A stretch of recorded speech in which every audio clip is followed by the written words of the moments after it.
With doing Savage Garage over the years, we've had the privilege of being around and filming a lot of really impressive cars. Different supercars, different hypercars, one-offs. It's really incredible what you get to see from a lot of these manufacturers. But it's not really a coincidence that you don't hear about the problems that they have that often.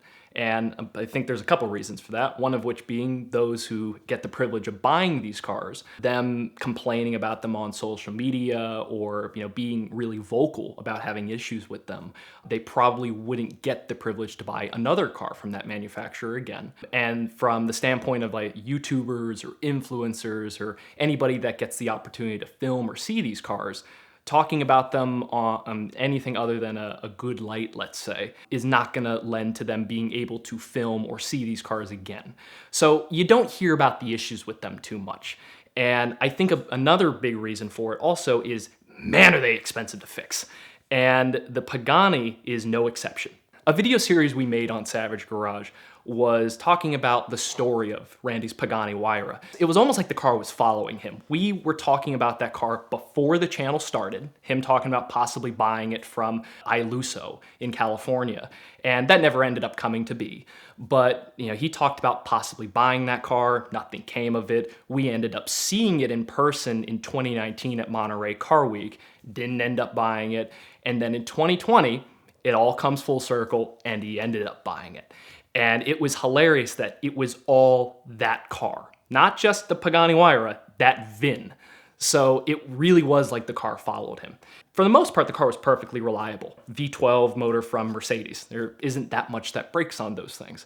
But one of the big repairs the car had that we did make a video on in that series was talking about the $100,000+ repair for the transmission. And the way that happened, oddly enough, involved Choi again. The running joke on Savage Garage always was, if Choi is around, if Choi is on one of our rallies, a car is breaking.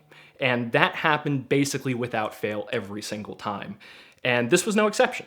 We were at his house right before the beginning of Gold Rush Rally in 2020. And that was the year that we brought the Pagani, the Koenigsegg, the SVJ, my S65. We had the truck and trailer. We ended up taking delivery of the Nagara Blue RS6, the first one delivered in the country. We took delivery of that in Vegas halfway through. And there's probably another car I'm missing here, but we took a whole bunch of cars on the damn rally. It was ridiculous. The organizer, Ramin, let us do this because we were also sponsoring the rally. It was nice to do that, but you want to talk about a logistical nightmare. But either way, we're at Alex Choi's house and we had dinner there and we were planning on going to Rodeo Drive at 2 a.m. because that's something you do in LA. As we're leaving Alex Choi's house, and this was one of these houses in Los Angeles where it's got a really windy driveway, it's on a bit of a hill, and it's got one of these gates that only opens one direction. It opens towards the car if you are leaving, right? We didn't know that. We thought it opened both ways. Now, we weren't thinking, and it was also dark as sin out. You couldn't see anything at all. So when we were backing up this incredibly long driveway, we had made the U-turn in one of the spots and we're going towards the gate. All of a sudden, the gate starts to open. It's got one of those auto sensors to see when a car is leaving. And we didn't exactly see the moment it started opening. And we also didn't realize how large the gate was. It was one of these extremely long gates that's all open by one arm. And as I said, we did not realize just how long it was. When you're going into the house, you don't think anything of it. It just opens into the bushes. But when you are pulling out of the house, if you don't know how far that gate opens, you could get your car hit. And these gates, the motors that open them, they're very heavy duty. They're very sturdy. They're not stopping for anything. And it didn't have any sensor to realize it was hitting something. So as Randy and I pull up to this gate and we're talking about, I don't remember what it was, and all of a sudden we look up and we both saw it at the exact same time. We realized this gate was headed directly towards the front of this Pagani. And we're like, no, no, no, no, no. So he pushes down the brake, he jams the thing in reverse and immediately steps on the gas. And unfortunately, that big single clutch didn't shift fast enough. And as soon as he slammed on the gas to put it in reverse, we heard a horrendous screeching noise. Sort of like if you ever smoked a clutch in a car, you dump the clutch in second gear by accident and it just spins. And it was this horrid noise The gate hits the car, immediately all of us are freaking out. We're like, no, what the, no, we can't, like this is, it was right before Gold Rush. It was right before the start of Gold Rush, and we had brought out all of these cars, all of this money was spent, and it's like, how could have this possibly gone any more wrong? And we get out, and we look at the car, and the gate, by the way, this gate. This stupid gate, as it's up against the car, it's still trying to close up against the Pagani. It hit the front diffuser and it's going bing, bing, bing. And finally, we pushed the damn thing out of the way and it finally realized, oh, maybe we don't want to leave now. And it started to shut. After we got this gate out of the way, we were looking at the damage on the car. And thankfully, it didn't seem to be too bad. For whatever reason, it was probably a good thing in this case. But Randy had that car double PPF'd. And, that wasn't just on the outside, that was on the inside too. But the car had been double PPF'd. So thankfully, that nick that it had created on the front diffuser, that's where it hit, it only bit into the PPF. So it didn't damage the car, so it was okay.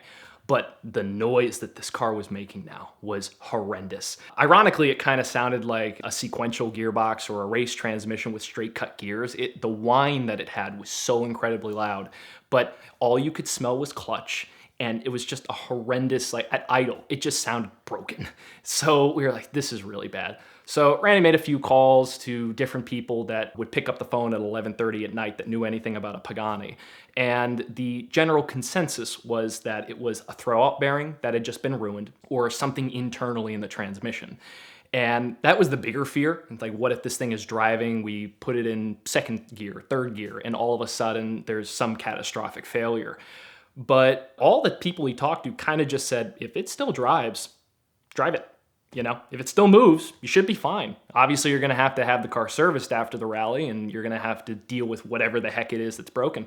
But if it still moves, man, you're not damaging anything more than already damaged. Just go. And thankfully, after this happened, the car did still go into gear. It still moved. As I said, it smelled like clutch, but it still operated as it should. It just had this horrendous whine. And as I said, it was kind of cool. And everyone we told were like, oh yeah, it's just straight cut gears, race car. And maybe it was just meant to be for whatever reason, but that car didn't have one issue that whole rally. We did the entire rally. It was, I think, collectively between that rally and the Savage rally we did right afterwards, because the dates were so close and the car didn't have time to be serviced. We did a couple thousand miles on that car with the car having that issue, and it had no problem at all. But after Savage Rally, the car finally went to Prestige Imports or Lamborghini Miami to be serviced and really taken care of. And a little bit of time goes by, and it wasn't long before I started hearing from Randy, I just spent $70,000 on a transmission.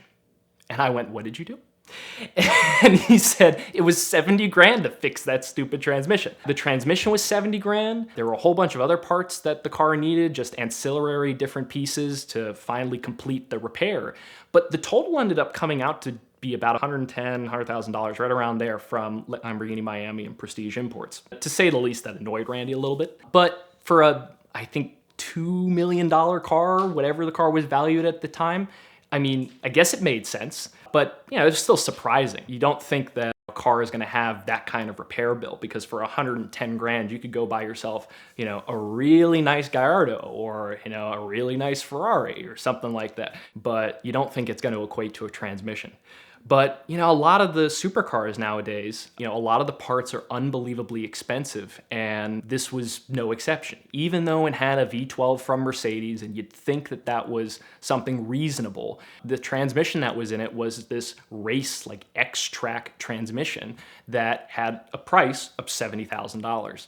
And at the time, Randy was so annoyed by this, he had no intention of ever buying another Pagani again. But at the same time, it's like, even if he was interested in buying one, he wasn't the kind of customer to spec a brand new one. That wasn't something he was interested in either. But with that in mind, we decided, it would be a great story, like, let's talk about this. And that's what ended up being the video where we talked about the $100,000+ repair for the Pagani. But most people after Savage Rally hadn't seen the car in months, and this was why. Getting the parts took a very long time. Obviously, doing the labor took a long time, because you gotta take the whole entire car apart, basically, to do that. And when the car finally came back, that's when Randy went, you know what? Let's do something new. And that's when he ended up selling the car and getting the P1. So A little bit later, he ended up buying the Huayra back, which I think we all knew was gonna happen. And although the P1 was nice, it wasn't a Huayra, and that's why I ended up coming back. But yeah, that's the story of the 100K repair from the Pagani.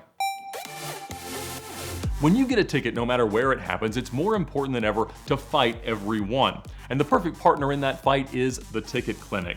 When you get a ticket, you're facing costly insurance premium increases, points on your license, fines, risk of suspension, jail time, and they can help you avoid all of that. They've got offices in Florida and in California, but they can help you fight a ticket through their network of attorneys no matter where in the United States you get one. You can text a picture of your ticket to 305-305, or you can check them out now at the link in the description below. So thank them for their support of VINwiki, of CarTrek, and fight your ticket with the Ticket Clinic.